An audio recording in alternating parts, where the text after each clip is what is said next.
अस्सलाम वालेकुम। अबरार रशीद आपकी खिदमत में हाजिर है और मेरी आपसे रिक्वेस्ट है कि अगर अभी तक आपने मेरे चैनल को सब्सक्राइब नहीं किया तो इसे सब्सक्राइब कर लें। जो बेल आइकन है उसको ज़रूर प्रेस कर दें। आपका बहुत बहुत शुक्रिया।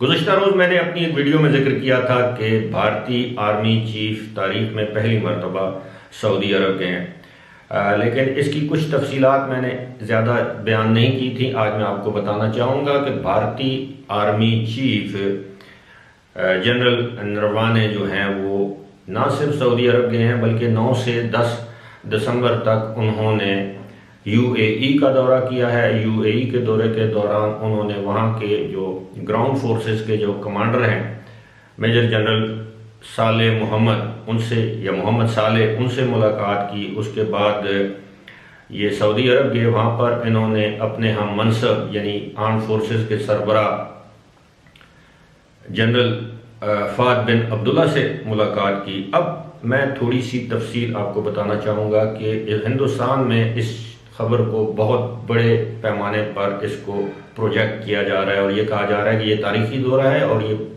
भारत की बहुत बड़ी कामयाबी है कि उनका आर्मी चीफ अब 2 नए स्ट्रेटेजिक पार्टनर्स यानी यूएई और सऊदी अरब का दौरा कर रहे हैं और इस दौरे को कामयाब करार दिया जा रहा है दिफाई नवीयत के हवाले से, चूँकि सऊदी अरब और यूएई की जो स्ट्रेटेजिक जो उनकी जो लोकेशन है या पोजीशन है उससे इनकार नहीं किया जा सकता। याद रहे कि भारतीय आर्मी चीफ के दौरे से पहले भारत के वजीर खारजा जयशंकर ने भी यूएई और बहरीन का दौरा किया था और तजज़ियाकारों का ये कहना है कि इस दौरे के दौरान यूएई में और बहरीन में भारतीय वजीर खारजा ने जो भारत से जाने वाले या वहाँ पर काम करने वाले लोग हैं या नई लेबर जो फोर्स है उसके हवाले से मुफाहमत की कई यादाश्तों पर दस्तखत किए, जिसके बाद अब यूएई भारत से नए लेबर कॉन्ट्रैक्ट करेगा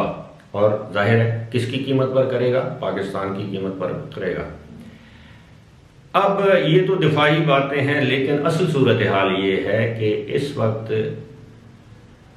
पाकिस्तान और चाइना को आइसोलेट खिते में तनहा करने की कोशिशें की जा रही हैं। ईरान तो जाहिर है पहले ही उसको किसी हद तक तनहा कर दिया गया है।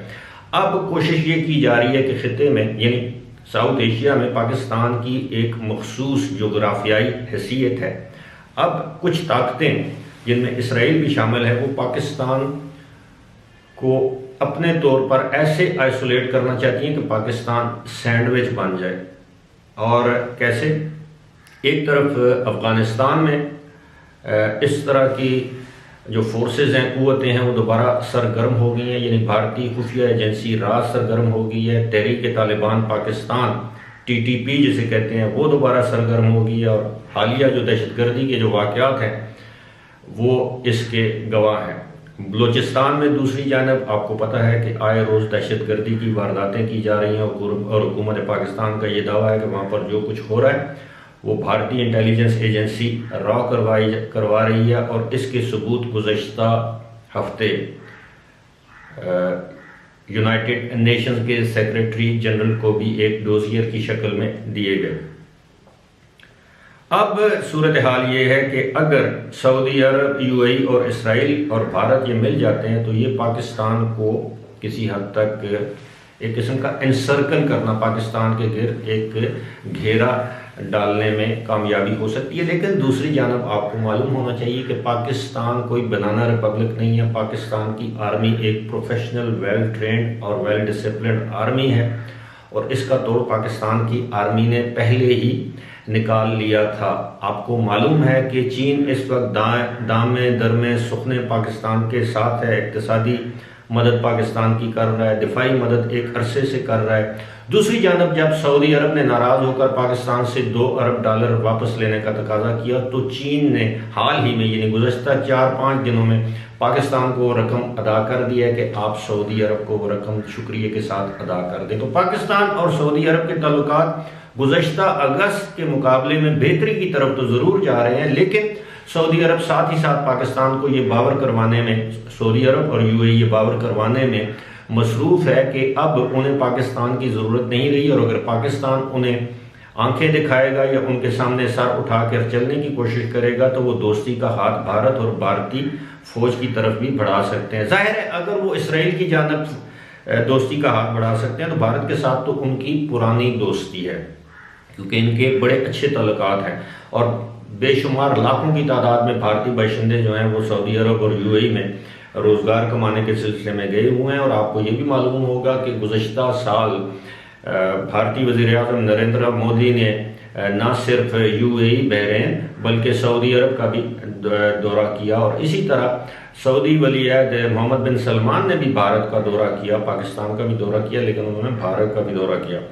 तो जो खित्ते की जो सूरत हाल है, स्ट्रेटेजिक जो सूरत हाल है, वो आहिस्ता आहिस्ता बदल रही है, लेकिन इसका मकसद सिर्फ एक है कि ईरान और पाकिस्तान को पूरी दुनिया से तनहा कर दिया जाए। लेकिन अच्छी बात यह है कि अब रूस और चीन ने अपना वजन पाकिस्तान के पलड़े में डाल दिया है, यानी पाकिस्तान को एक लिहाज से ज़बरदस्ती चीन और रूस के ब्लॉक में धकेला जा रहा है।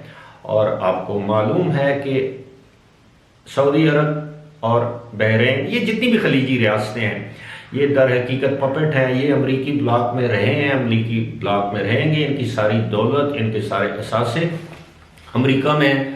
और आपको ये भी मालूम है कि अमरीका जब चाहे इन ममालिक में इन हुक्मरानों का तख्ता उलट सकता है। CIA इतनी ताकतवर है, इसलिए इससे कोई फ़र्क नहीं पड़ता कि अमरीका में सदर ट्रंप है या जो बाइडन है। अमेरिका की जो अमूमी खित्ते के हवाले से जो पॉलिसीज़ होती हैं वो बरकरार रहती हैं। सदर के आने जाने से उनकी पॉलिसीज़ में एज सच कोई फ़र्क नहीं पड़ता। मैंने जब ये बात की कि रूस ने अपनी हमायत या चीन ने अपनी हमायत जो है वो पाकिस्तान के लिए ऑफ़र कर दी है और अब ये एक नेचुरल ब्लॉक बन रहा है, यानी पाकिस्तान, चीन, ईरान, रशिया, टर्की और किसी हद तक मलेशिया। तो अगर रूस और चीन भी पाकिस्तान का साथ देते हैं तो पाकिस्तान को आइसोलेट, तनहा करना या इसका घेराव करना इतना आसान नहीं होगा। आपके इल्म में ये भी होगा कि गुज़श्ता दिनों रूस की अफवाज यानी फ़ौजी पाकिस्तान में आए, यहाँ पर उन्होंने सर्दियों की मुश्तरका यानी पाकिस्तानियों के साथ मुश्तरका मशकों में हिस्सा लिया, जिससे भारत को यानी हिंदुस्तान को बहुत तकलीफ़ हुई। आपको ये भी याद होगा कि शंघाई ताउन तंजीम का जब इजलास था तो उसके मौके पर भी जब पाकिस्तानी फ़ौजी वहाँ पर गए मशकों में हिस्सा लेने के लिए तो भारत ने अपने फ़ौजी वहाँ पर भेजने से इनकार कर दिया था। अब पाकिस्तान के रूस के साथ तजारती मरासम भी बेहतर हो रहे हैं, दफाई मरासम भी बेहतर हो रहे हैं और साथ ही साथ चीन के साथ जो हमारा पहले जो ताल्लुक था वो सिर्फ दिफाई नवीयत का था, अब वो इक्तसादी या मुआशी नवीयत का हो रहा है।